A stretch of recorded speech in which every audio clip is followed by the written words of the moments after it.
இயேசு கிறிஸ்துவின் நாமத்தில் வாலிபர்களாக கூடி வந்திருக்கிற உங்களை வாழ்த்துகிறேன்.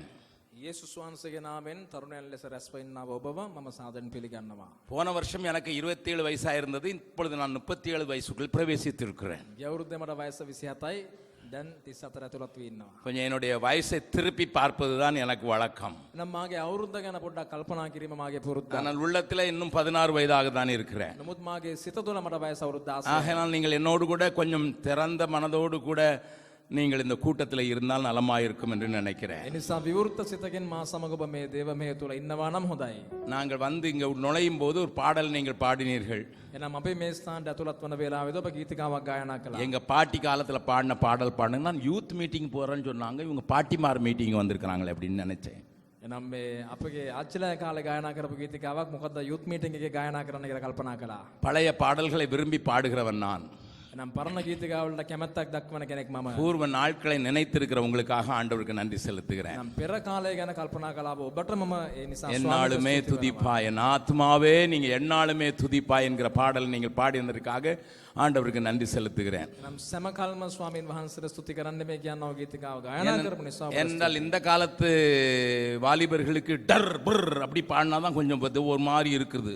එනම් මේ කාලේ තරුණයන්ට අවිල්ලා ටිකක් වේග රිද්ම ගීතිකාවලට තමයි උන් කැමැත්තක් දක්වන්නේ. அந்த பழைய பாடல்கள் நம்மை உருக்குவதற்கும் நம்மை உடைப்பதற்கும் நம்மை உருவாக்குவதற்கும் பலத்தை உள்ளவளாக இருக்கிறதை நான் அனுபவிக்கிறவன். එනම් ඒ පරණ ගීතික අපව සෑදීමට ගොඩනැගීමට ඒවා ඉතාමත් උපයෝගීව තිබෙනා උදේ භුක්ති විඳින කෙනෙක් මම. இறுதியாக பாடின அந்த பாடலை யார் எழுதினார் என்று உங்களுக்கு தெரியுமா? එනම් අවසාන ලෙස ගායනා කළා ගීතිකාව කවුද ලිව්වේ කියලා දන්නවද? 20 வருடங்களுக்கு முன்னதாக நான் எழுதின பாடல். අවුරුදු 20කට කලින් මම ලියපු ගීතිකාවක්. கல்வாரி சிநேகம் கரைத்திடும் என்னை. එනම් කල්වාරියේ ප්‍රේමය මාව දිය කරන්නේ. ஒருவேளை 20 வருடத்திற்கு முன்னதாக நான் அந்த பாடலை எழுதியிருந்தாலும் එනම් අවුරුදු 20කට කලින් මම මේක ලියා තිබුණා. இன்றைக்கும் அந்த பாடலை நான் தனியாக உட்கார்ந்து பாடும்போது අදටත් එම ගීතිකාව තනිවම හිඳ මම ගායනා කරනකොට அற்பமான வாழ்வு ஆண்டவரே, සාමාන්‍ය සුළු ජීවිතයක් ස්වාමී. இதை அற்புதமாக மாற்றுகிறவர் நீர் மாத்திரம் என்று என்னை அறியாமலே கண்ணீரோடு பாடுகிறேன். මේ පුදුමාකාරව වෙනස් කරන්න ඔබ පමණයි කියලා එනම් මාව නොදැනුවත්ව කඳුලින් යුක්තව මම ගායනා කරනවා. தீபத்தில் திரியை போல என்னை எரித்து சாம்பலாக்கி உம்முடைய ஒளியை இந்த உலகம் காணட்டும் என்று என்னை அர்ப்பணிக்கிறேன். එනම් යම්කිසි දැල්වීමක් තුළ යම් තිරයක් එය නිවී යන්නක් මෙන් එය ගෙවී යන්නක් මෙන් මාව කැප කරමි කියලා මම ගායනා කරනවා. என்னை காண்பவர்கள் உம்மை காணட்டும் என்கிற நான் எழுதின வார்த்தைகள் ஏதோ எழுத வேண்டும் என்பதற்காக எழுதவில்லை. එනම් ස්වාමීනි මාව දකින්න ඔබ වහන්සේව දකින්න ඕන කියනා වූ එම යෙදුම මම නිකන් ලියන්න ඕන කමට ලියුවේ නැහැ. எனக்கு 9 பேரப்பிள்ளைகள் இருக்கிறார்கள். එනම් මුණුබුරන් 9ක් ඉන්නවා මට. நீங்கள் அந்த 9 பேரப்பிள்ளைகள்ட்டையும் பாருங்க, ஜீசஸை பார்த்திருக்கிறாயா என்று கேட்டு பாருங்கள். ඒ 9 දෙනාගෙන යේසුස් වහන්සේව දැකලා තිබෙනවද කියලා අහලා බලන්න. என்னுடைய எல்லா பேரப்பிள்ளைகளும் ஒன்று சொல்லுவார்கள், හැම කෙනාම එකක් කියයි. ஓ நன்றாய் பார்த்திருக்கிறோமே, හොඳින් බලලා තිබෙනවා. நாங்கள் அவரோடு கூட பேசி இருக்கிறோமே, අපි ඔහු සමග කතා කරලා තිබෙනවා. அவரோடு கூட விளையாடி இருக்கிறோமே, ඔහු සමග සෙල්ලම් කරලා තිබෙනවා. எங்களுக்கு ஜீசஸ் ரொம்ப பிடிக்கும் என்று சொல்லுவார்கள். යේසුස් වහන්සේව ගොඩක් කැමතියි කියලා කියනවා වුන්. நான் ஆராதனைக்கு செல்லாவிட்டால் එනම් දේව මෙහෙට සහෝදරයා ගියේ නැතත් என்னுடைய 3 வயது பேரப்பிள்ளைகள் தங்களுடைய அம்மாவிடத்தில் போய் கேட்பார்கள், එනම් වයස අවුරුදු 3 මුණුබුරන් අම්මලාගෙන් ගිහිල්ලා අහනදේ ஏன் இன்றைக்கு ஜீசஸ் வரவில்லை என்று சொல்லுவார்கள். ඇයි අද යේසුස් ආවේ නැත්තේ කියලා. என்னுடைய பேரப்பிள்ளைகளையும் என்னில் இயேசுவை பாண்முடியாக வாழ கர்த்தர் உதவி செய்திருக்கிறார். එනම් මුණුබුරන් යේසුස් වහන්සේව මා තුළින් දකින පිණිස ජීවත් වීමට දෙවියන් වහන්සේ ஏதோ பாட்டை எழுதிவிட்டு போக வேண்டும் என்று நான் எழுதவில்லை. නම් ගීතිකාවක් ලියන්න ඕන කමර නොවේ. என்னுடைய இருதயத்தின் என்னுடைய இருதயத்தின் வாஞ்சை எப்படியாயிலும் என்னை காண்பவர்கள் இயேசுவை காண வேண்டும். නම් මාගේ හදවතේ බලාපොරොත්තුවක් මාව දකින්නා අය යේසුස් වහන්සේව දකින්න ඕන කියන එක. அதை என்னுடைய வாழ்க்கையில் அபியாசப்படுத்துவதற்கு இன்றைக்கும் அந்த பாடலை பாடும்போதெல்லாம் என்னை தத்தம் செய்து அர்ப்பணித்து நான் பாடுகிறேன். ඒ මාගේ ජීවිතේ එනම් කොයි මොහොතෙත් එක කැපවීමෙන් යුක්තව කැප කිරීමෙන් ගායනා කරන වේලාවෙදී දෙවියන් වහන්සේ ක්‍රියා ஆகையினால் தான் வாலிபர்கள் மத்தியில் பேசுவதற்கு நான் மிகவும் வாஞ்சியுள்ளவனாக இருக்கிறேன். ඒ නිසා තමයි තරුණයන් අතරේ කතා කිරීමට ඉතාමත් බලාපොරොත්තුවක් ඇති කෙනෙක් මම. இன்றைக்கும் நாளைக்கும் வாலிபர்களோடு கூட உங்களுடைய லாங்குவேஜ் ஸ்டைல்ல பேச விரும்புகிறேன். එනම් අදත් හෙටත් ඔබගේ භාෂාවේ ක්‍රමයට මම කතා කරන්නට කැමතියි. நாங்கள் எல்லாம் கூப்பிடும்போது என்ன பிரதர் நல்லா இருக்கிறீங்களான்னு கேட்டோம். එනම් අඬගහනකොට අපි කොහොමද සහෝදරයා හොඳයිද කියලා අහනවා. ஆனால் உங்களுடைய நாட்களில் அதை வாளை வெட்டி விட்டு பிரதரை விட்டு விட்டு என்ன ப்ரோ எப்படி இருக்கீங்க එනම් මේ ඒකේ වලිගේ කපලා වෙලා දැන් කොහොමද බ්‍රෝ කියලා තමයි අහන්නේ. எங்களுடைய நாட்களில வாலிபர்களாக இருந்தபோது என்ன மச்சான் நல்லா இருக்கியான்னு கேட்டோம். අපේ තරුණ කාලේ වෙලා කොහොමද මචං හොඳයිද කියලා තමයි අහන්නේ. இப்பொழுது இருக்கிற வாலிபர்கள் வாலை வெட்டி விட்டு என்ன மச்சி நல்லா இருக்கிறியா அப்படின்னு கேட்குறாங்க. අය ඇවිල්ලා ඒකේ වලිගේ කපලා කොහොමද මචී කියලා තමයි අහන්නේ. நாய்க்கு வால் அழகா இருக்குதா அழகா இல்லையா சொல்லுங்க. එහෙනම් බල්ලට වලිගේ හොඳයි. ஹலோ சொல்லுங்க, கொஞ்சம் ஃப்ரீயாக இருக்கலாம். கொஞ்சம் இது யூத் மீட்டிங், இது 6வது நோயில் பக்தியோடு எழுந்துருத்து உட்காரு எழுந்துரு, அது கல்ற தோட்டத்தில் இருக்கட்டும், இது நம்ம யூத் மீட்டிங்கில் இருக்கோம். මේ තරුණ සම්මේලනයක් ඒ ඉඳන් නිකන් බැතිමතුන් වගේ ඉඳගෙන ඉන්න බෑ මෙතන. சொல்லுங்க, நாய்க்கு வால் அழகா இருக்குதா அழகா இல்லையா? නම් බල්ලට වලිගේ හොඳයිද නැද්ද? அழகா இருக்கா? ஆனால் சிலர் நாய் வாலை நறுக்கிடுறாங்களே எதுக்கு? சில நாய் பார்த்துருப்பீங்களா, சில வீட்டில் வாயை நறுக்கியிருப்பாங்க. සමහර අය බල්ලගේ වලිගේ කොට කරලා තියෙනවා. ඇයි ඒ? எதுக்கு මොනාටද? சொல்லுங்க. කියන්න. குட்டியாக இருக்கும்போதே டக்குன்னு போட்டு வெட்டியாச்சுன்னா அது நீங்கள் அவங்கள்ட்ட கேட்டு பார்த்துருக்கீங்களா? බහලා තිබෙනවාද පොඩි කාලේ සමහර විට කපනවා ඒක. சமீபத்தில் சுவிட்சர்லாண்டில் ஒரு ரெஃபரண்டம் எடுத்தாங்க, ஓட்டு போட்டாங்க. එනම් යම්කිසි මනාප ගත්ත ඇවිල්ලා ස්විට්සර්ලන්ත දේශය ඇවිල්ලා එක් වේලාවක சுவிட்சர்லாண்டில் ஒரு வருஷத்தில் 6 தடவை அந்த நாட்டின் மக்கள் ஓட்டு போடணும். ஓட்டு போடுறாங்க. ස්විට්සර්ලන්ත දේශය ඇවිල්ලා එනම් එම අවුරුද්දකට 6 පාරක් ඇවිල්ලා මනුෂ්‍යයන් උන් සෙනඟ මනාප දානවා. சுவிட்சர்லாண்டில் இருக்கிற அந்த குடியரசு கொஞ்சம் வித்தியாசமானது. එනම් එම ස්විට්සර්ලන්ත දේශය ඇවිල්ලා ඉන්නා වූ සෙනඟ ටිකක් වෙනස්. 4 பிரசிடென்ட் இருப்பாங்க. එනම් ජනාධිපතිවරු 4 දෙනෙක්. 4 பிரசிடென்ட் கேண்டிடேட் இருப்பாங்க. එනම් ජනාධිපති අපේක්ෂකයන් 4 දෙනෙක් ඉන්නවා. ஒருத்தர் ஒரு வருஷம், அடுத்த வருஷம், அடுத்த வருஷம். ஒரு பெர்மனன்ட் பிரசிடென்ட் அவங்களுக்கு கிடையாது. இந்த வருஷத்துக்கு இவர் பிரசிடென்ட், அவ்வளவுதான். එනම් එක්කෙනෙක් ස්ථිරව නැහැ. මේ අවුරුද්දට මෙයා තමයි ජනාධිපති. එච්චරයි. அங்க எல்லா பெரிய காரியங்களை தீர்மானிக்கிறதுக்கும் ஓட்டு போடணும். එනම් ලොකු ලොකු දේවල් තීරණ ගැනීමකට වෙලා උන් ඡන්දය දාන්න ඕනේ. அந்த சமீபத்தில் ஒரு ஓட்டெடுப்பு நடந்துச்சு. එනම් ළඟදී ඇවිල්ලා යම් මනාප ක්‍රමයක් කළා. நவம்பர் மாசத்துல. නොවැම්බර් මාසයේ. எதுக்கு ஓட்டெடுப்பு நடந்துன்னு சொல்லட்டுமா?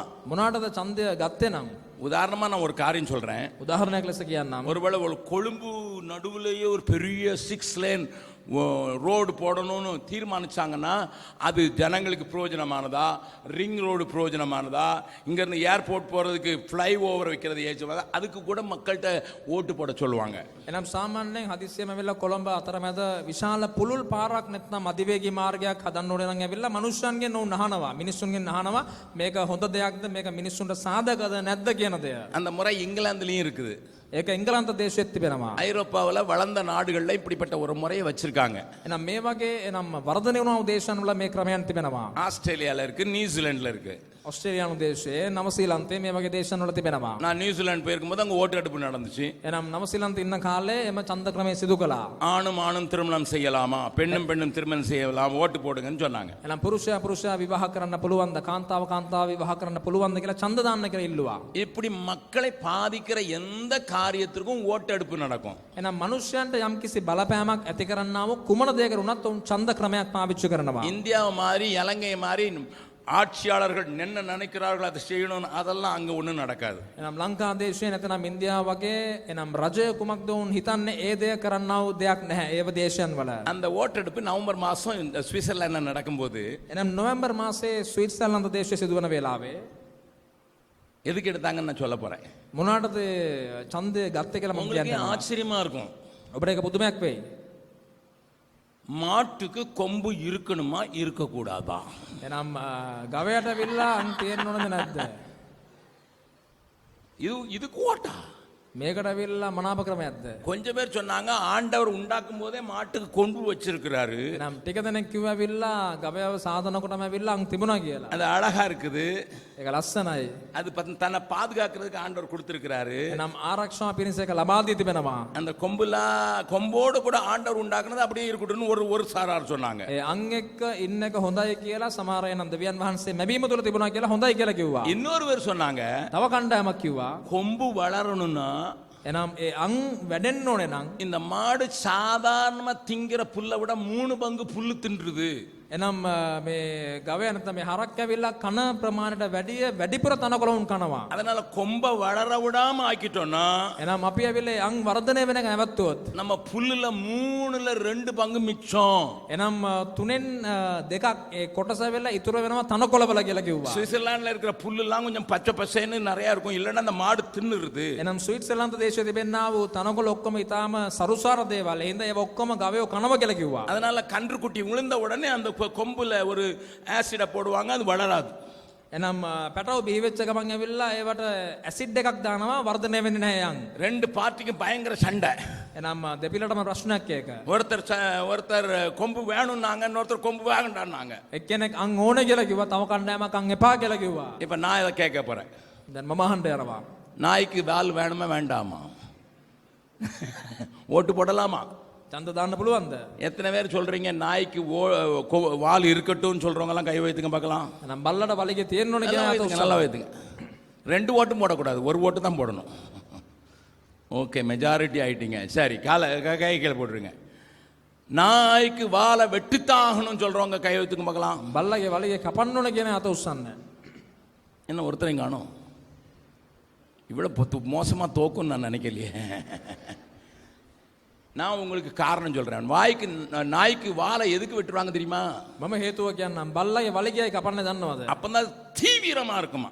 එතකොට තමයි වේගෙන් ක්‍රියා කරන්නේ. நாய்க்கு வால் இருந்ததுன்னா එනම් බල්ලගේ වලිගේ තිබ්බනම් பிஸ்கட் போடுறவனுக்கும் சாக்லேட் போடுறவனுக்கும் ஆட்டிரும். එනම් බිස්කට් දාන කෙනාට චොකලට් දාන කෙනාට වෙලා වලිගේ හොල්ලයි. அது எதிரி போட்டாலும் ஆட்டிரும், சொந்தக்காரர் போட்டாலும் ஆட்டிரும். එනම් විරුද්ධවාදය දැම්මත් වෙලා වලිගේ පෙන්නේ වලිගේ වනයි. ඒ වගේම ඇවිල්ලා අයිතිකාරය දැම්මත් වලිගේ වනයි. நாய்க்கு வால் இல்லாம இருந்தா வெட்டி விட்டா பயங்கர வீரியமா இருக்கும். එනම් බල්ලගේ වලිගේ කැපොත් වෙලා ඉතාමත් වේගෙන් ක්‍රියා කරයි. இப்ப பக்கத்துல உள்ள கையை பிடிச்சி முகத்தை பார்த்து கேளுங்க. ළඟ ඉන්න කෙනාගේ අතල්ලලා මූණ බලලා අහන්න. உங்களுக்கு வால் இருக்கணுமா வேண்டாமா? බර වලිගේ තිබෙන්න ඕනද නැද්ද? பிரதர்னு சொல்றதுக்கு வேற, அது வால் இருக்கிற நாய். ப்ரோன்னு சொன்னா வால் இல்லாத நாய். නම් බ්‍රදර් කියලා කියන්නේ වලිගේ තියෙන අය. බ්‍රෝ කියලා කියවනම් වලිගේ නැති අය. மச்சான் அப்படின்னு சொன்னா அது வால் இருக்கிற நாய். එනම් මචං කියලා කිව්වොත් එල වලිගේ තිබෙන්නව බල්ලෙක්. மச்சின்னு சொன்னா வால் இல்லாத நாய். මච්චි කියලා කොටට කියනවද වෙලා වලිගේ කපපු කෙනෙක්. இங்க இந்த சபையில வெறும் வால் இருக்கிற நாய் தான் இருக்குது, வால் இல்லாத நாய் இல்ல. මේ සභාවේ වලිගේ තියෙන අය විතරයි ඉන්නේ, වලිගේ නැති අය නැහැ. ரெண்டுலயும் ஆபத்து இருக்குது. නම් දෙපිලටම මිනිස්සු ඉන්නවා. வால் இருக்கிற நாய் யாரு சாக்லேட் போடுறானோ அவனுக்கு வால் ஆட்டிரும். එනම් වලිගේ තියෙන බල්ලා ඇවිල්ලා කවුද චොකලට් දෙන්න ඇවිල්ලා වලිගේ වනයි යාට. வால் இல்லாத நாய் வீட்டுக்காரர் வந்தாலும் புர்ர் அப்படின்னு பாஞ்சிரும். එනම් වලිගේ කපපු කෙනා කපපු බල්ලා මොකද්ද කරන්නේ? අයිතිකාරයටත් කඩාපනි. அதை நீங்க தெரிஞ்சுக்கொள்ளுங்க. எதை தெரிந்து கொள்ளுங்க நீங்களே பார்த்துங்க. ඒක ඔබ දැනගන්න, ඒක ඔබ තේරුම් ගන්න. நம்ம கூப்பிடும்போது ப்ரோ கூப்பிட போறீங்களா, பிரதர் கூப்பிட போறீங்களா, அது நீங்களே பார்த்துங்க. බ්‍රෝ කියන්නේ නේද නැත්නම් බ්‍රදර් කියන්නේ නේද කියන එක ඔබ තීරණයක් ගන්න. நான் கொஞ்சம் உங்களை யூத்னு நினைச்சிட்டு பேச விரும்புறேன். ඔබ තරුණයන් කියලා හිතලා කතා කරන්න කැමතියි. வேதத்தின் சத்தியங்களை கொஞ்சம் புரிந்து கொள்வதற்காக. සත්‍යතාවයන් තේරුම් ගැනීම.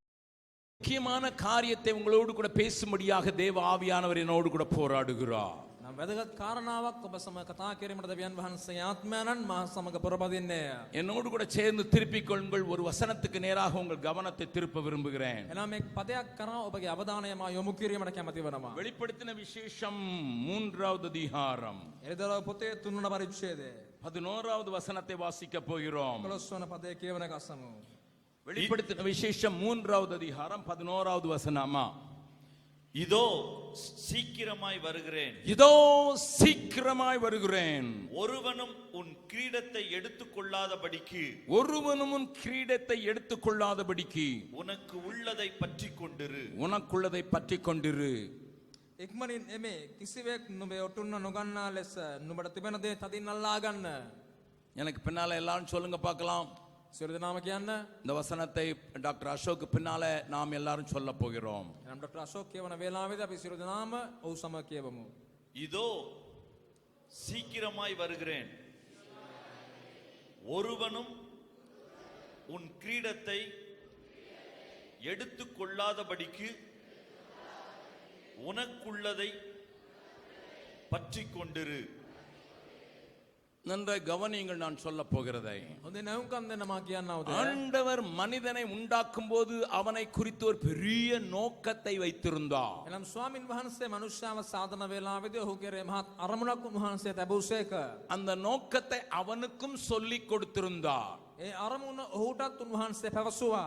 ஆனால் மனிதனுடைய வாழ்க்கையில என்றைக்கு கீழ்ப்படியாமை என்கிற பாவம் நுழைந்ததோ, එනම් මනුෂ්‍යයාගේ ජීවිතේ කවදාද අකීකරුකම නැමැති පාපය තුලත් උනේ. அவன் தனக்கு கொடுக்கப்பட்டிருந்த அதிகாரத்தையும் ஆளுகையையும் இழந்து போனான். ඔහු තමාට ලබා දුන්නා වූ ආධිපත්‍ය අධිකාරීත්වය ඔහු අහිමි කරගත්තා. ஆண்டவராகிய இயேசு அதை திரும்ப பெறுவதற்கும் அவர் தன்னுடைய ஜீவனை கொடுக்க வேண்டியது இருந்தது. යේසුස් වහන්සේ එමදේ නැවත ලබා ගැනීමට උන්වහන්සේගේ ජීවනය පූජා කිරීමට සිදු වුණේ. தன்னுடைய ஜீவனை கொடுத்து மனிதன் இழந்து போனவைகளை திரும்ப ஆண்டவர் கொண்டு வந்தார். එනම් උන්වහන්සේගේ ජීවනය උන්වහන්සේ පූජා කර මනුෂ්‍ය අහිමි කරගත්තා උදේ උන්වහන්සේ නැවත ලබා அவனை ගත්තේ. மீட்டு கொண்டது மாத்திரம் அல்லாமல் මනුෂ්‍යව මුදවා ගැනීම පමණක් නොවේ. அவனை தன்னோடு வைத்து ஆளுகைக்கு ஆயத்தப்படுத்தி கொண்டிருக்கிறார் ஆண்டவர். උන්වහන්සේ ඔහුව තමා සමග උන්වහන්සේ පාලනය ආණ්ඩුකාර කිරීම පිණිස උන්වහන්සේ සූදානම් කරන්නේ. ஆகையினால் தான் அதே அதிகாரத்தில் 20வது வசனத்தில் சொல்லப்பட்டிருக்கிறது. ඒ පරිච්ඡේදයේ 20:21 21 වන පදය කියන්නවද? இதோ வாசற்படியிலே நின்று தட்டுகிறேன். வாசல் படியிலே நின்று தட்டுகிறேன். ஒருவன் என் சத்தத்தை கேட்டு ஒருவன் என் சத்தத்தை கேட்டு கதவை திறந்தால் அவனிடத்தில் நான் பிரவேசித்து அவனோடே போஜனம் பண்ணுவேன். அவனோட கூட போஜனம் பண்ணுவேன். அவனும் என்னோட போஜனம் பண்ணுவான். நான் ஜெயம் கொண்டு என் பிதாவினுடைய சிங்காசனத்தில் வீட்டிற்கு உட்கார்ந்தது போல ஜெயம் கொள்ளுகிறவன் எவனோ அவனும் என்னுடைய சிங்காசனத்தில் என்னோட கூட உட்காரும்படிக்கு அருள் செய்வேன். சிங்காசனத்தில் உட்கார வைப்பது மாத்திரமல்ல, கிரீடம் தரித்தவர்களாக உட்கார வைத்த பட்டத்து அரசு ராணியை போல உன்னை உட்கார வைக்க ஆண்டவர் விரும்புகிறார். එනම් ජය ගන්නාට යම්කිසි ඔටුන්නක් පමණක් නොවේ, උන්වහන්සේගේ සිංහාසනයේ වාඩි වීම පමණක් නොවේ, උන්වහන්සේ එනම් යම් ආකාර රජුණක් මෙන් උන්වහන්සේ වාඩි කිරීමට කැමති වන්නේය. இது தேவனுடைய பெரிய திட்டம். එනම් මේ දෙවියන් වහන්සේගේ මහත් වූ සැලැස්මක්. ஏன் தெரியுமா? இன்றைக்கு சாத்தான் மனித ஜாதியை கெடுத்து குட்டிச்சுவராக மாற்ற விரும்புகிறான். ඇයි එනම් යක්ෂයා මනුෂ්‍ය සංහතිය විනාශ කරන්නට ඔහු වග බලන්නා වූ දෙයක්. ஆண்டவர் லூசிபர் என்கிற விடிவெள்ளி நட்சத்திரத்தை போன்ற ஒரு தூதனை உண்டாக்கி එනම් ස්වාමින් වහන්සේ ලුසිෆර් නැමැති එනම් දීප්තිමත් තාරකාවක් නැමැති දූතයෙක්ව සාදා தன்னை துதிக்கிறதற்கு வைத்திருந்த தூதர் கூட்டத்திற்கு தலைவனாக மாற்றியிருந்தார். එනම් උන්වහන්සේ නමස්කාර කරන්නා වූ දූත කණ්ඩායමට ඔහුව නායකයෙක් කළා. அவன் எல்லாரையும் ஆண்டவருக்கு மகிமை செலுத்துவதற்கு மற்றவர்களை ஏவி அவர்களை உற்சாகப்படுத்த வேண்டியவன். එනම් ඔහු අන් අය ස්වාමින් වහන්සේට නමස්කාර කරන පිණිස උනන්දු කරන්නට ඕන වූ කෙනෙක්. நீங்கள் அறிந்திருக்கிறபடி ඔබ දන්නා ආකාරයෙන් அந்த சாத்தான் தேவனுக்கு விரோதமாக கலாட்டா செய்த போது එනම් එම යක්ෂයා දෙවියන් වහන්සේට විරුද්ධව විරුද්ධකම් කරපු වෙලාවේ அவனை அங்கே இருந்து அவர் தள்ளிவிட்டார். එම ස්ථානයෙන් ස්වාමින් වහන්සේ පහ කළේය. அவன் ஆக்கிரமித்து வைத்திருந்த பூமியிலிருந்து அவனை காலி பண்ண சொன்னார். එනම් ඔහුගේ පාලනය තුල තිබුණා වූ ස්ථානෙන් ඔහුට අහක්ව යන්න කියලා කිව්වා. அவர் இந்த பூமியை வெளுங்கின்மையும் வெறுமையாக மாற்றி விட்டிருந்தான். එනම් ඔහු මෙම පොළොව පාළුව හිස්වවට පත් කර තිබුණා වූ කෙනෙක්. எப்படி ஒரு வாடகை வீட்டிலே ஒருவன் இருக்கும்போது அவனை காலி பண்ண சொன்னால் அவனுக்கு கோபம் வந்து அங்கே இருக்கிற கமோடை உடைப்பான், சுவிட்ச் போர்டை உடைப்பான், லைட்டுகளை அடைப்பான் என்று செய்வானோ அப்படியே එනම් කොහොමද කුලී නිවස ඉන්නා වූ තැනත්තන්ට ඉක්මනින් යන්න කියලා කිව්වොත් ඇවිල්ලා එම කුලී නිවස උන් විනාශ කර යන්නක් මෙන් சாத்தானை இந்த பூமியில் இருக்காதபடிக்கு அவனை அகற்றி விட்டார். එනම් යක්ෂයාව මේ පොළොවේ ඉන්න බැරි ආකාරයෙන් ස්වාමින් වහන්සේ පහ කළේය. பூமி அவனுக்கு கொடுக்கப்பட்டிருந்த ஒரு கிரகம். එනම් මෙම පොළොව උට ඉන්නට ලබා දුන්නා වූ වාසස්ථානයක්. அவன் ஆண்டவருக்கு விரோதமாக பாவம் செய்த போது ස්වාමින් වහන්සේට විරුද්ධව පව් කරපු වෙලාවේ அவனை தள்ளிவிட்டார். ඔහුව පහ කළා. ஆகையினாலே பூமியை தத்தளிக்க பண்ணிவிட்டான் என்று வேதம் சொல்லுகிறது, தீர்க்கதரிசிகளின் එනම් புத்தகத்தில். අනාගත වතුරුවරුන්ගේ පොත්වල ඇවිල්ලා එනම් පොළව ඔහු පාලු කළේ කියන උදේ සඳහන් කරනවා. ஒரு 2 வசனங்களை வாசிக்கலாம். පදයන් දෙකක් කියවමු. ஏசாயா தீர்க்கதரிசியின் புஸ்தகம் යெசாයා පොතේ 14வது அதிகாரம் 14වන පරිච්ඡේදය. அங்கே ஆண்டவருடைய வார்த்தை அழகாக நமக்கு இதை காண்பித்து கொடுக்கிறது. ස්වාමින් වහන්සේ වචනේ ලස්සනට මේ දේ පෙන්වා දෙන්නේ. 12வது வசனத்தை வாசிக்கலாம். 12 වන පදය. அதிகாலையின் மகனாகிய விடிவெள்ளியே, அதிகாலையின் மகனாகிய விடிவெள்ளியே, நீ வானத்திலிருந்து விழுந்தாயே, வானத்திலிருந்து விழுந்தாயே, ஜாதிகளை ஈனப்படுத்தினவனே, ஜாதிகளை ஈனப்படுத்தினவனே, நீ தரையிலே விழ நீ வெட்டப்பட்டாயே. தரையிலே விட வெட்டப்பட்டாயே அப்படின்னு சொல்லி 16வது வசனத்தை வாசிக்க 15 16 வாசிக்கலாம். ஆனாலும் நீ அகாதமான பாதாளத்தில் தள்ளுண்டு போனாய். உன்னை காண்கிறவர்கள் உன்னை உற்று பார்த்து உன்னை குறித்து சிந்தித்து இவன்தானா பூமியை தத்தளிக்கவும் ராஜ்யங்களை அதிரவும் செய்து உலகத்தை வனாந்தரமாக்கி அதன் நகரங்களை அழித்து சிறைப்பட்டவர்களை தங்கள் வீடுகளுக்கு போக விடாமல் இருந்தவன் என்பார்கள். දීප්තිමත් පහන්තාරකාව අලුයම් පුත්‍රය නුඹ ස්වර්ගයෙන් වැටුණු හැටි ජාතියෙන් හෙලා දැමුවා වූ නුඹ මෙමට සිඳ දමනු ලබනු හැටි. ආරොස්සන පදය. එහෙත් නුඹ පාතාලය නම් වලේ ගැඹුරට පස්සෙනවා ඇත. නුඹ දකින්නෝ නුඹ දෙස ඕනෑකමින් බලමින් කල්පනා කොට පොළව වෙව්ලවා රාජ්‍යයන් සෙලෙව්වා වූ යනවා පදයයි. ஆகையினால் தான் ஆதியாகமம் 1வது அதிகாரம் 2வது வசனம் சொல்லுகிறது. එනිසා තමයි උත්පත්ති පොතේ පළවන පරිච්ඡේදයේ දෙවන පදයේ සඳහන් කරන්නව තේ. ஆதியாகமம் 1வது அதிகாரம் 2வது வசனம். උත්පත්ති පළවන පරිච්ඡේදයේ දෙවන පදය. பூமியானது ஒழுங்கின்மையும் வெறுமையுமாய் இருந்தது. ஆழத்தின் மேல் இருள் இருந்தது. தேவ ஆவியானவர் ஜலத்தின் மேல் அசைவாடிக் கொண்டிருந்தார். පොළව වනහි පාළුව හිස්ව තිබුණාය. ගැඹුර පිට අන්ධකාරය විය. දෙවියන් වහන්සේගේ ආත්මය ජලමතුවේ හැසිරෙමින් සිටිසේක. பூமி ஆண்டவர் லூசிபர் என்று சொல்லுகிற அதிகாலையின் மகனுக்கு கொடுத்திருந்தார். එනම් ලුසිෆර් නැමැති එම අලුයම් පුත්‍රයාට ස්වාමින් වහන්සේ පොළව ලබා දී තිබුණා. அவன் தனக்குள்ளே பெருமையை கொண்டு வந்து ඔහු තමා තුළ උඩඟුකමගෙන தேவனுக்கு எதிர்த்து நிற்கிறவனாக மாறின போது එනම් දෙවියන් වහන්සේට විරුද්ධ තැනැත්තෙක් වුණ වේලාවේදී அவனை அகற்றி விட்டார். ඔහුව ස්වාමින් වහන්සේ පහ කළා. நான் சொன்னது போல ஒரு சொந்த வீட்டை நீங்கள் வைத்திருக்கிறீர்கள். එනම් මම පැවසුවාකන් අයිති නිවසක් ඔබ තමාගෙන ඉන්නවා. அதிலே ஒரு வாடகை தருகிற ஒருவரை வைத்திருக்கிறீர்கள். එම ස්ථානයට කුලියක් ලබා දෙන කෙනෙක්ව රඳවා තැබුවා. அவருடைய நடவடிக்கை உங்களுக்கு பிடிக்கவில்லை. ඔහුගේ පිළිවෙත් වලට ඔබ කැමති වුණේ නැහැ. அவரை நீங்கள் காலி பண்ண சொல்லுகிறீர்கள். ඔහුට එම නිවසෙන් යන්න කියලා කිව්වා. கோர்ட் ஆர்டர் கொண்டு வந்து கொடுக்கிறீர்கள். ඔබ ඇවිල්ලා උසාවියෙන් නියෝගයක් ලබා දෙනවා. அவன் கோபத்திலே ඔහු කේන්තියෙන් அந்த கமோடை உடைப்பான், வாஷ் பேசினை உடைப்பான், லைட்டுகளை உடைப்பான், போய் விடுவான். එනම් ඔබගේ නිවසේ තිබෙනා වූ එක් බඩු බාහිර ආදී වලට යම්කිසි අලාභයක් සිදු කරමින් තමයි යන්නේ. இதைத்தான் சாத்தான் செய்ததினால මේක යක්ෂයා කරපු නිසා பூமி ஒழுங்கின்மையும் வெறுமையுமாய் மாறிற்று. එනම් පොළව පාළුව හිස් බවට පත් වුණා.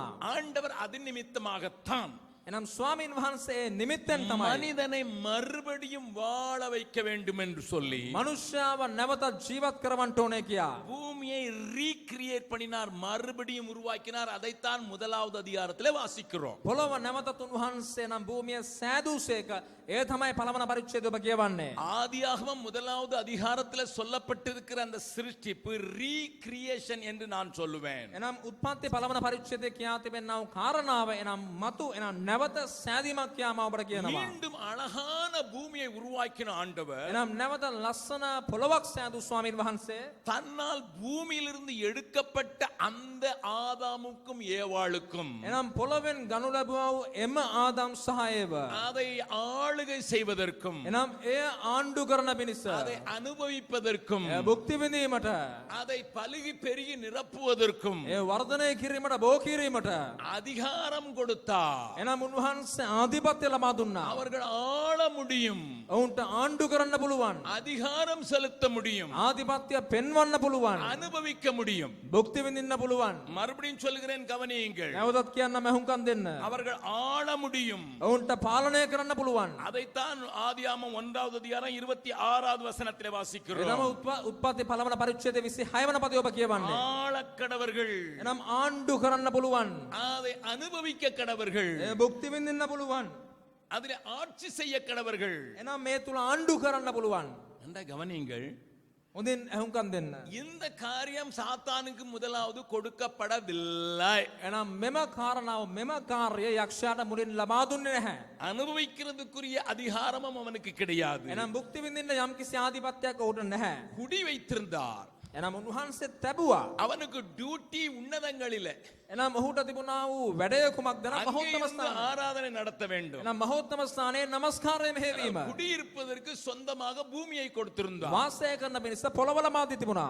ஆனால் அவன் விழுந்து போன போது ඔහු වැටී ගිය වෙලාවේ பூமியை காலி பண்ண சொன்னார். එනම් පොළවෙන් යන්න කියලා කිව්වා. அவன் கெடுத்து விட்டான். එනම් ඔහු ඒ දේ පාලු කළා. கெடுக்கப்பட்ட பூமியை சரியாக்கி එනම් පාලු කළා වූ පොළව හරි ගස්සා. மனிதனை குடியேற பண்ணினது மாத்திரமல்ல, මනුෂ්‍යයන් ලබා දීම පමණක් නොවේ. இந்த பூமியை நிரப்புங்கள் என்று சொன்னார். එනම් මෙම පොළව පූර්ණ කරන්න කියලා කිව්වා. இந்த நிரப்பும் அந்த கிருபையும் அதிகாலை மகனாய லூசிபருக்கு கிடையாது. එනම් මෙම පූර්ණ කිරීමේ ආධිපත්‍ය නැත්නම් එම දෙයත් ඇවිල්ලා අලුයම් පුත්‍රයාට ඒ දෙය නැහැ. அனுபவிக்கிறதற்கான காரியமும் அவனுக்கு இல்லை. එනම් භුක්ති විඳීමේ කාරණාවක් නැහැ. அதிலே பலுகி பெறுகிற காரியமும் இல்லை. ඒ තුල බෝ කරන්න වර්ධනය කරන්න පුළුවන් කාරණාවක් නැහැ. ஆளுகை செய்கிற காரியமும் இல்லை. ආණ්ඩු කිරීමත් ඔහු ළඟ නැහැ. ஆனா ஆண்டவர் மனிதனை உண்டாக்கின போது ස්වාමින් වහන්සේ මනුෂ්‍යයන් සෑදූ වෙලාවේ பூமி அனுபவி என்று சொன்னார். ඔබ භුක්ති විඳින්න කියලා කිව්වා. ஆண்டு கொள்ளுங்கள் என்று சொன்னார். ආණ්ඩු කරන්න කියලා කිව්වා. நிரப்புங்கள் என்று சொன்னார். පුරවන්න කියලා කිව්වා. இதுதான் ஆதி மனிதனுடைய கதை. මේ තමයි මුල් මනුෂ්‍යයාගේ කතාව. இப்ப சாத்தானுக்கு பொறாமையா இருக்குமா இல்லையா? යක්ෂයාට ඊර්ෂ්‍යාවක් තියෙද නැද්ද? நான் சும்மா தான் குடியிருந்தேன். මම නිකන් තමයි හිටියේ. அவன் எனக்கு பிறகு உண்டாக்கப்பட்ட இவன் එහෙනම් මට පස්සේ සෑදුනා මොහු எனக்கு எத்தனை வருஷம் எக்ஸ்பீரியன்ஸ் இருக்குது. මට කොච්චර අවුරුදු ගානක් අත්දැකීම් තිබෙනවද? என்கிட்ட இருந்த அதிகாரத்தை புடுங்கி, මගේ නාධිපත්‍ය උදුරාගෙන, என்கிட்ட இருந்த ஆளுகையை புடுங்கி, මගේ ආණ්ඩුකාරීත්වය උදුරාගෙන, எனக்கு இல்லாத காரியங்களையும் இணைத்து விட்டார். එහෙනම් මට නැති දේවලුත් මොහුට ලබා දුන්නා. அனுபவிக்கிறான். භුක්ති විඳා.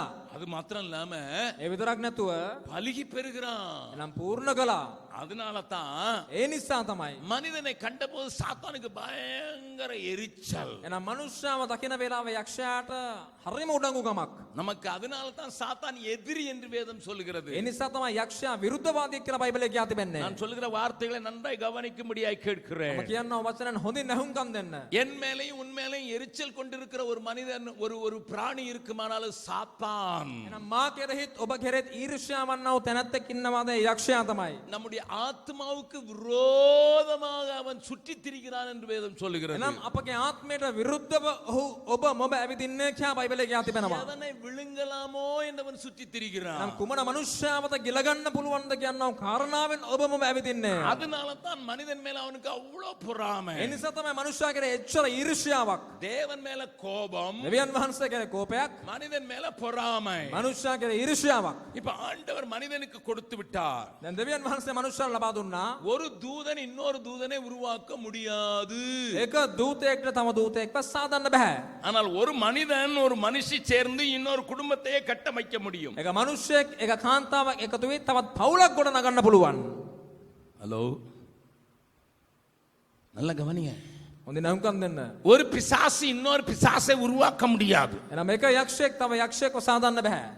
ஒரு பிசாசை விரட்டினா ඒ යක්ෂයෙක්ව එළෙව්වොත් அது 7 பிசாசை கூட்டிட்டு வரலாம வழிய යක්ෂයන් 7ක් අරගෙන එන්න පුළුවන් මිසක් அது குடியிருந்து இன்னொரு பிசாசை பிறப்பிக்க முடியாது. එනම් වාසය කරමින් තව යක්ෂයෙක්ව උත්පාදනය කරන්න බෑ. அந்த அதிகாரம் பிசாசுக்கு கொடுக்கப்படவில்லை. ඒ ආධිපත්‍ය යක්ෂයාට දීලා නැහැ. அப்ப மனுஷனுக்கு மாத்திரம் ஆண்டவர் என்ன சொல்லி இருக்கிறாரு? මනුෂ්‍යයන් විතරක් දෙවියන් වහන්සේ මොකද්ද කිව්වේ? நீ உன்னை போல உண்டாக்கி பெருக பண்ணுவாயாக. එනම් නුඹ මෙන් තවත් නුඹ බෝ කරන්න. ஓஹோ, நீ அனுபவிப்பாயாக. භුක්ති විඳින්න. அதனால தான் ඒ නිසා තමයි மனுஷனுக்கு ஐம்புலன்களை தந்தார். එනම් මනුෂ්‍යයන් පස් ආකාර ක්‍රමයන් නැත්නම් පුළුවන්කම් හැකියකම් ලබා දුන්නා. தொட்டு அனுபவிக்கிறதற்கு, එනම් ස්පර්ශ කිරීමට, முகர்ந்து அனுபவிப்பதற்கு, එනම් ඒ සුවඳ දැන ගැනීමට, சுவைத்து அனுபவிப்பதற்கு, එනම් රස විඳින්නට, கேட்டு அனுபவிப்பதற்கு, ඇහුම්කම් දීමට, பார்த்து அனுபவிப்பதற்கு එනම් බලලා ප්‍රීති වීමට 5 உணர்வுகளை தந்தார். ඒ පස් ආකාර හැකියකම් ලබා දුන්නා. ஆனா சாத்தான் இந்த தூதனுக்கு அந்த காரியம் இல்லை. දූතයාට ඒ කාරණාවක් නැහැ.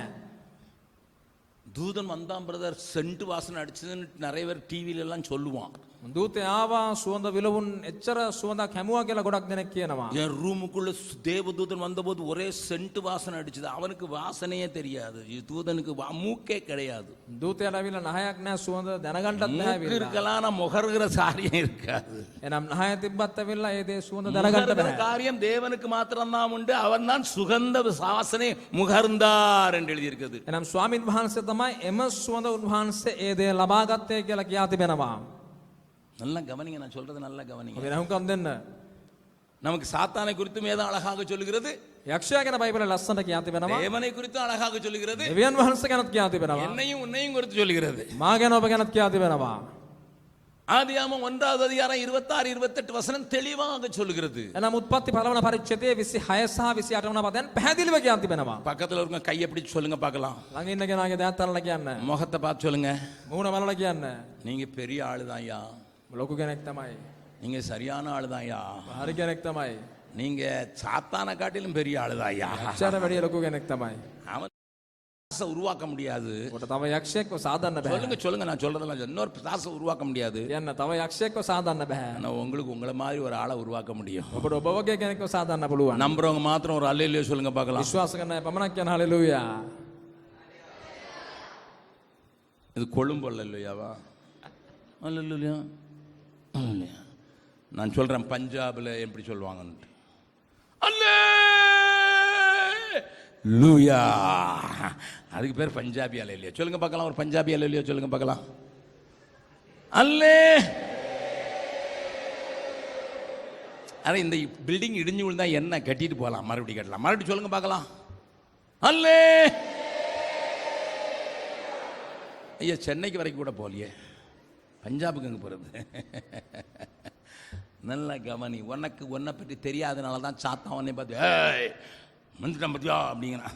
நம்ம ඔබට ඔබ ගැන දන්නේ නැති නිසා තමයි යක්ෂයා ඇවිල්ලා එක්කෙක් දේවල් කරන්නේ. என்கிட்ட வந்தா நான் சொல்லேன், டேய் சுப் මා ළඟට ආව නම් කියනවා பேசாம இரு. නිකන් ඉන්න. பேசாம இரு. කතා කරන්න එපා. உன்னை மாதிரி ஒரு பிசாசே உருவாக்க முடியாது. என்கிட்ட வந்து நீ மோத வராத. ඔබ වගේ තව යක්ෂයෙක්ව සාදන්න බෑ. මා ළඟටයි එන්නේ. நான் என்ன மாதிரி 1000 பேரை உருவாக்குறதுக்கு கர்த்தர் எனக்கு கிருபை கொடுத்திருக்கிறார். මා මෙන් 1000ක් සාදන්න දෙවියන් වහන්සේ කරුණාව ලබා දී තිබෙනවා. வங்காளத்தின் பார்டர்ல, பூட்டானுக்கு பார்டர்ல, வங்காளம் மேற்கு வங்காளத்துக்கும் பூட்டானுக்கு பார்டர்ல ஒரு ஊர் இருக்குது. එනම් බෙන්ගාල හරිය ඒ වගේම භූතාන් දේශය අතර යම්කිසි සීමාවක அங்க லாமான்னு ஒரு மனுஷர் இருக்கிறார். එනම් මේ ලාමා කියලා මිනිස්සෙක් ඉන්නවා. நான் அங்கே பிரசங்கம் பண்ண போயிருக்கும்போது දේශනා කරන්න ගිය වෙලාවේ அந்த அந்த பகுதிகளுக்கு நான் போனேன். ඒ ප්‍රදේශන වලට මම ගියා. அங்க ஒரு ஊர்ல ஒரு சபை இருந்தது. ඒක ගම්මානයක් සභාවක් තිබුණා. நான் போய் இறங்கின உடனே மீட்டிங் மைக் கொடுத்துட்டாங்க, பேசினேன். ගිය ගමන් මයික් එක දුන්නා, කතා කළා. அந்த லாமாங்கிற மனுஷர் கட்டையான மனுஷர், நல்ல பெருமனான மனுஷர். ලාමා කියන කෙනා ඇවිල්ලා කොටයි මහත කෙනෙක්. பிரசங்கம் முடிச்சிட்டு சாப்பிட்றதுக்கு அவங்க வீட்டுக்கு கொண்டு போனாங்க. එනම් දේශනාවෙන් පස්සේ කැමරා ගෙදරට එක්කන් ගියා. நான் கேட்டேன், ඇහුවා මම உங்களுக்கு எத்தனை பிள்ளைங்க? ළමයි කී දෙනෙක්ද කියලා. நான் யாரை பார்த்தாலும் கொஞ்சம் உறவு பார்க்கறதுக்காக எத்தனை பிள்ளைங்க என்ன செய்கிறாங்கலாம் கேட்கறது வழக்கம். ළමයි කීයක්ද මොකද්ද කරන්න කියලා විහිළුවට වගේ මම අහනවා. எத்தனை பிள்ளைங்க அப்படின்னு கேட்டேன். ළමයි කීයද කියලා ඇහුවා. அவர் சிரிச்சாரு. hina වුණා. என் கூட விஸ்வாஸ்னு ஒரு பாஸ்டர் வந்திருந்தாரு. තව පාලකවරයෙකුත් මා සමග ඇවිත් හිටියා. என்ன கேள்வி கேட்டீங்க பிரதர்? මොනවාද ඔබ අහපු ප්‍රශ්නේ? இந்த முழு ஊரே அவர் பிள்ளைங்க தான். මුළු ගමම එයාගේ දරුවෝ තමයි. நான் சொன்னேன், முழு ஊரே அவர் கொஞ்சம் பிள்ளைங்க தானா? ගමම ඇවිල්ලා එයාගේ දරුවෝද? இந்த ஊர் பேரு லங்கப்பாடா. ලංකා පඩා කියනවා වූ லங்கப்பாடால எல்லா வீடும் இவர் பிள்ளைங்களும் பேர பிள்ளைங்களும் தான். එනම් ඒ ගමේ ඇවිල්ලා ඉන්නවා, මේ ප්‍රදේශේ ඉන්නවා වූ හැම ගේකම ඉන්නේ මෙයාගේ දරුවේ මුණුපුරේ. எனக்கு தலையை சுத்த ஆரம்பிச்சிட்டு ඔළුව කැරකෙන ගත්තා මට. யாரோ சொன்னது ஞாபகம் வந்துச்சு. කවුදෝ කියපු දේ මතක් වුණා. இவன் குடும்பத்தை கட்ட சொன்னா இவன் ஊரையே கட்டி வச்சிருக்கானே. කවුල ගොඩ නගන්න කිව්වත් වෙලා ගමක්ම ගොඩ නගලා. நான் கேட்டேன், பாஸ்டர் கொஞ்சம் விளக்கமா சொல்லுங்க பாஸ்டர். පොඩ්ඩක් පැහැදිලි කරලා කියන්න කියලා කිව්වා. அவர் சொன்னார், இவர் ஆண்டவராக இயேசு கிறிஸ்துவை ஏற்றுக்கொள்ள முன்னால 9 பெண் ஜாதி. நான் எனக்கு தலை சுத்துச்சு. යේසුස් වහන්සේ මෙයා පිළිගන්න කලින් භාර්යාවන් 9ක් මෙයාට. 9வது பெண் ஜாதி பூட்டான்ல தேவதையாக வணங்கப்பட்டவள். එනම් 9 වන භාර්යාව භූටාන් දේශය ඇවිල්ලා එනම් දේවත්වයෙන් සැලකූ කාන්තාවක්. பயங்கர காசு. ගොඩක් සල්ලි. ஆளை அவளையும் அழிச்சு போட்டு கொண்டு வந்துட்டார், கடலை போட்டார் அவளுக்கும். එයාවත් කොහමද ගෙනාවා. கொண்டு வந்து அவளையும் கல்யாணம் கட்டிட்டார். එයාවත් ඇවිල්ලා විවාහ වුණා. இந்த 9 பிள்ளைங்களுக்கும் 9 பெஞ்சாதிமார்களுக்கு එනම් භාර්යාවන් 9 දෙනාට பிள்ளைங்க நிறைய பிறந்தாங்க. එනම් ගොඩක් දරුවෝ. இப்பதான் இயேசு கிறிஸ்துவனுடைய சுவிசேஷத்தை கேட்டாரு. දැන් තමයි යේසුස් වහන්සේගේ සුභාරංචිය ඇහුවේ. இப்ப நான் தெரியாம செஞ்சிட்டேன், ஒரு கல்யாணம் தான் பண்ணியிருக்கணும், 9 பண்ணிட்டேன், என்ன செய்யணும்னு பாஸ்டர்னு சொன்னாரு. එකක් තමයි කරන්න ඕනේ, මම 9ක් කළා, මොකද්ද කරන්න ඕනේ කියලා ඇහුවා. நான் அவருக்கு சொன்னேன், ஒன்றை வச்சுக்கிட்டு மற்றதெல்லாம் அங்கங்க செட்டில் பண்ணு அப்படின்னு சொன்னேன். එනම් එකක් තියාගෙන අනිත් 8ම ඇවිල්ලා එක් ස්ථානවල උන්ට හරි දේවල් ලබා දෙන්න කියලා කිව්වා. என் கடைசி பெஞ்சாவது அழகானவா எங்க இருக்கிறான்னு அவளை வச்சுக்கிட்டு மீதியெல்லாம் செட்டில் பண்ணிட்டாரு. அதனால தான் வீடு கட்டி கொடுத்தாரு. எல்லா பிள்ளைகளுக்கும் பேர பிள்ளைங்களும் வீடு கட்டி விட்டா, அதுக்கு பேர் தான் லங்கா பாலா.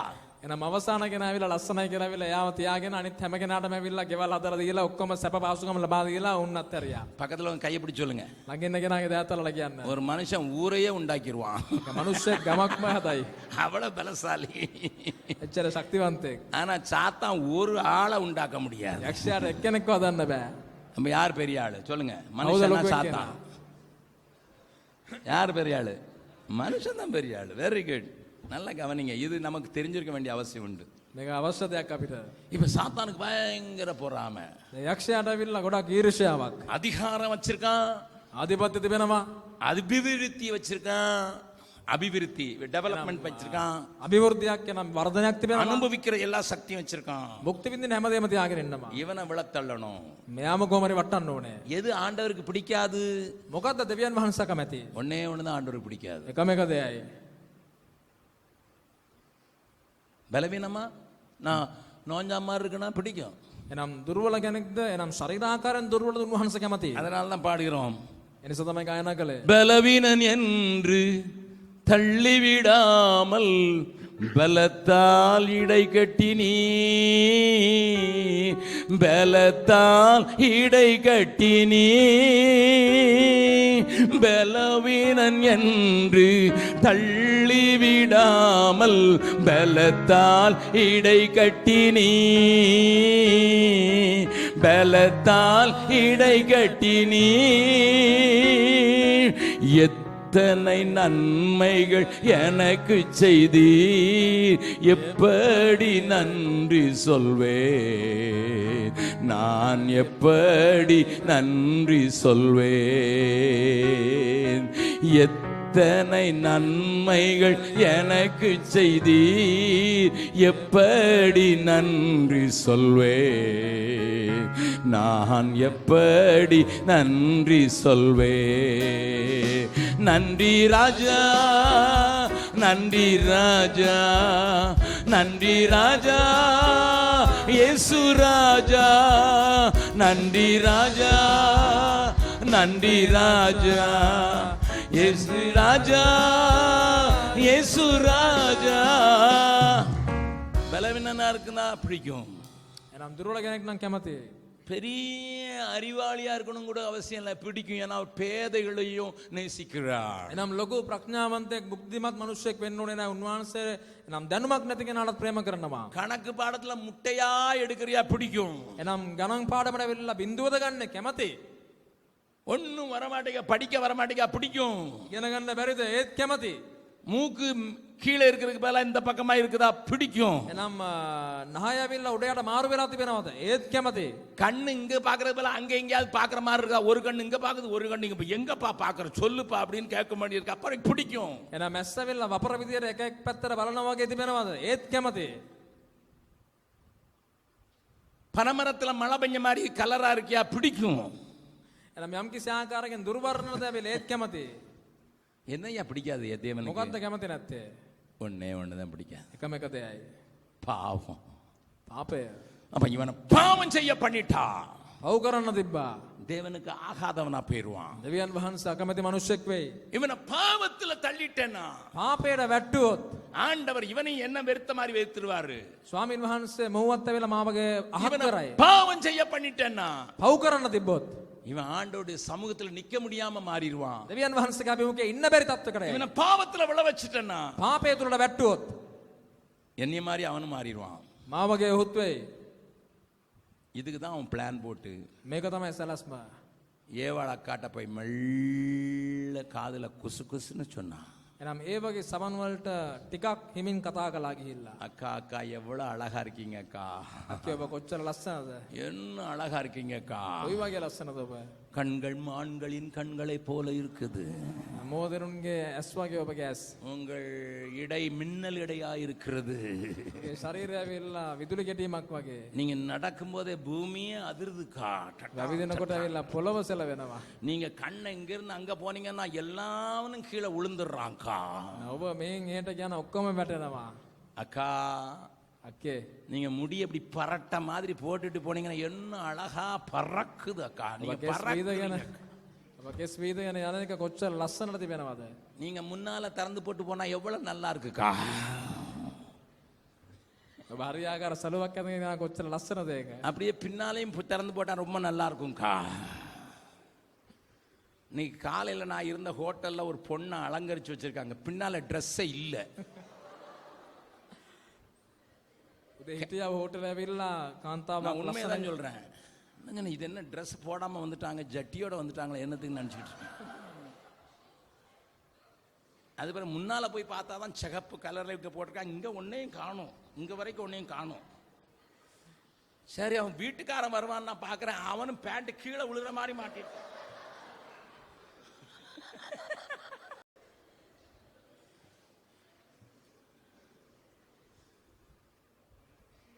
சார் தான் ஜோடி சரியாக தான் இருக்குது. ජෝඩු හරියට තමයි ඉන්නේ. மெல்ல காதில் போய் சொன்னான், මීට කනට ගිහිල්ලා කිව්වා. நான் ஒன்னே ஒன்று தானக்கா குறையா இருக்குது, එකම එක අඩුවයි.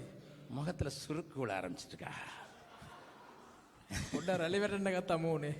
நீங்கள் க்ரீம் அடிக்கலையா, கொஞ்சம் Cream காணாது. விட்டமின் குறையா இருக்குதா, சாப்பாடு கொஞ்சம் ஏதோ குறையுத. කෑම මොනවද අඩු වෙන්නේද? அந்த பழம் இருக்குது பாருங்க, அதை சாப்பிட்டீங்கன்னா எல்லாம் சரியா போயிருக்கா. ඒ පළතුර කෑවොත් ඔක්කොම හරි. ஃபேர் அண்ட் லவ்லிலாம் என்னக்கா, அந்த பழம் ஒன்று சாப்பிட்டா போதுங்க, மேல இருந்து கீழே வரைக்கும் அப்படியே சொல்லிப்பீங்கக்கா.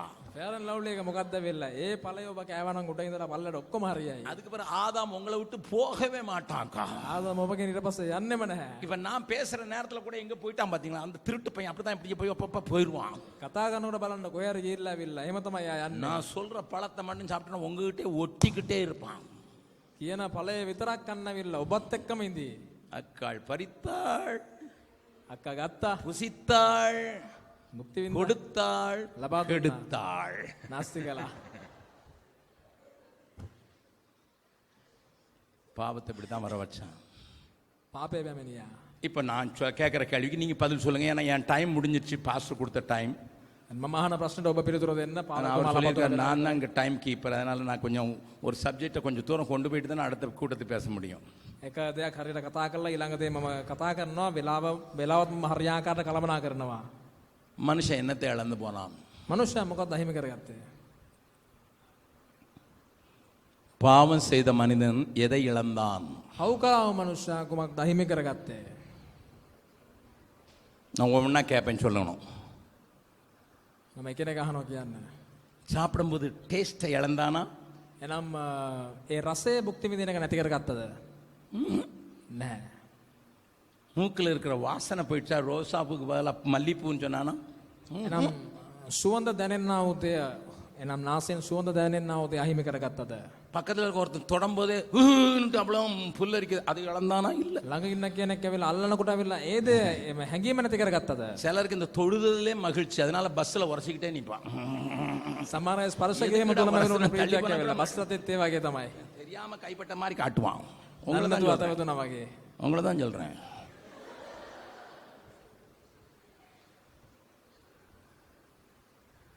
கேட்கறதுல இன்பத்தை இழந்தானா? එනම් ඇහුම්කන් දීම තුළ තිබෙනවා ප්‍රීතිය නැති உங்க කරගත්තද? ஊர்ல ரெண்டு காதலி மாட்டிட்டு எங்க ரோட்ல போறப்ப பார்த்து போ. පාර යන්නේ බලාගෙන යන්න. கண்களின் இழுப்பிலிருந்து அதை இழந்தானா? එනම් ඇස් වලින් බැලීම තුළ තිබෙන ප්‍රීතිය වගේ දේවල් නැති කරගත්තද? உணர்ச்சிகளை இழந்தானா? හැඟීම් නැති කරගත්තද? பலுகி பெறுகிற அந்த ஆசீர்வாதத்தை இழந்தானா? එනම් බෝවීමේ එම ආශිර්වාදය නැති කරගත්තද? இல்ல. නැහැ. இன்பம் அனுபவிக்கிறதை இழந்தானா? එනම් ප්‍රීතිය භුක්ති විඳීම නැති කරගත්තද? வாலிபர் கூட்டங்கிறதுனால ஓப்பனாவே பேசுறேன். එනම් තරුණ රැස්වීමේ ඉඳලා විවෘතව කතා කරන්නම්. செக்ஸுவல் அர்ஜை இழந்தானா? එනම් යම් කිසි ආකාරයකින් අවිල්ලා No. එනම් ලිංගිකත්වය ගැන තිබෙනා වූ කාරණා නැති කරගත්තද නැහැ එම ஒண்ணுமே කිසිවක්. இழக்கல. அப்ப என்ன இழந்தா? මොකක්ද නැති කරගත්තේ?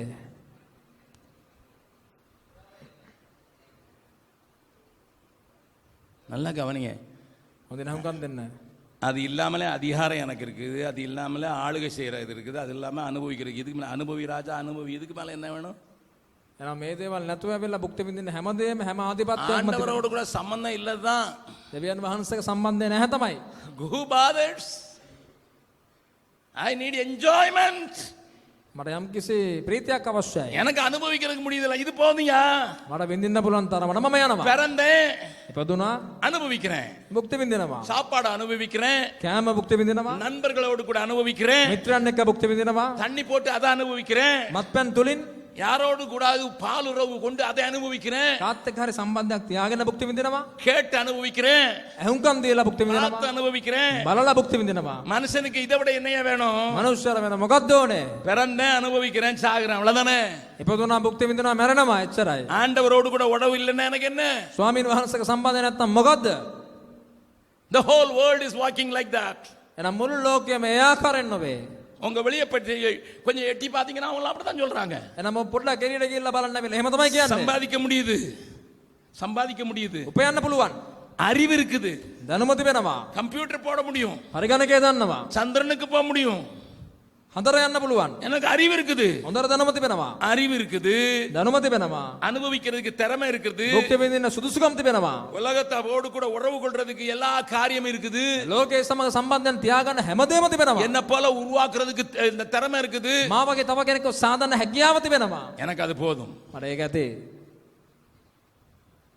மனசு என்னத்தை இழந்தான்? මනුෂ්‍යයා මොකක්ද අහිමි කරගත්තේ? சொன்னார், தம்பி சொன்னார், உறவு ஆண்டவருடைய உறவு இழந்துட்டா. ஹூ பாதர்ஸ், அவரை பார்த்ததும் இல்லை, அவரோட கண்ண பார்க்குறவளோட உறவு கொள்றதுக்கே நேரம் இல்லை, இன்னும் பார்க்காதவரோட உறவு கொள்ளணும். දෙවියන් වහන්සේක තිබෙන සම්බන්ධය නැති කරගත්තා කියලා මල්ලි කිව්වා කියලා. නමුත් බලන්න බැරි දෙවියන් වහන්සේක මොන සම්බන්ධයක්ද බලන්න පුළුවන් අයත් එක්කම கேர்ள் සම්බන්ධයක් නැහැ. ஃப்ரெண்டோட பாய் ஃப்ரெண்டோட உறவு கொள்றதுக்கே நேரம் பத்த மாட்டேங்குது. ராத்திரி 2 மணிக்கு எந்திரிச்சு எப்படி இருக்கிற, சாப்பிட்டியா, நீ அங்கே நின்று, நீ அங்கே நின்று, நீன்னு கேட்குறக்கே எனக்கு நேரம் இல்லை. இனிமேல் இவரோட அவரை பார்க்கவே இல்லை, அவரோட எனக்கு உறவு வேணும். ඉන්න ළමයෙක් හරි ආවෙලා නැත්නම් ඉන්න කොල්ලයෙක් හරි ආවෙලා සම්බන්ධයක් තියාගෙන කතා කරන්නත් වෙලාවක් නැහැ වෙලා දෙවියන් වහන්සේක මොන සම්බන්ධයක්? Why I need my relationship with God? මොකද්ද මට අවශ්‍ය වන දෙවියන් වහන්සේක තිබෙන සම්බන්ධකම තුල? What is the need for it? මොකද්ද අවශ්‍යතාවය? கண்களை மூடலாம். දෙනත් පියාගමු.